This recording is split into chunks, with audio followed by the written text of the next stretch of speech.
We're getting more into these issues, big picture stuff. We're joined by Steiner, political director of Signal and international affairs expert. So thanks for being with us.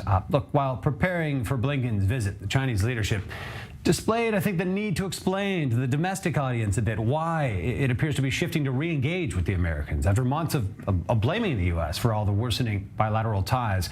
Does a warm welcome to Blinken sort of conflict with the recent positions taken by Beijing? Well, to some extent, yes, but also no. Beijing, by the way, leading up, from the previous discussion you just had, Beijing is well known to be pragmatic when it needs to be. And in that respect, both Beijing and Washington have their own respective interests in showing some sign of re-engagement, some sort of discussion between the parties, because it serves their own interests respectively. And it's very simple in that respect. It feels more tense than it has in decades, at least, between the U.S. and China. Look, but unlike previous decades, China's an established and ascending global military power at this point. Is this a low point in bilateral ties? Well, first of all, there have been several low points over the past few years. I wouldn't characterize Beijing or China at this point as a global military power.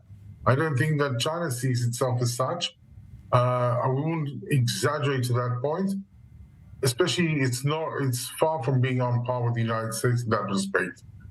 But there is an important military angle, or military-to-military angle in this visit, because the Americans have made it very clear that one of the few deliverables they would like to come home with is to indicate some sort of reopening of military-to-military communications between the two countries, especially as military tensions are increasing, and the Chinese military has been engaging in activities that the Americans rightfully have described as, or characterized as, rather provocative. Flying very in close proximity to U.S. Warships, to U.S. warplanes,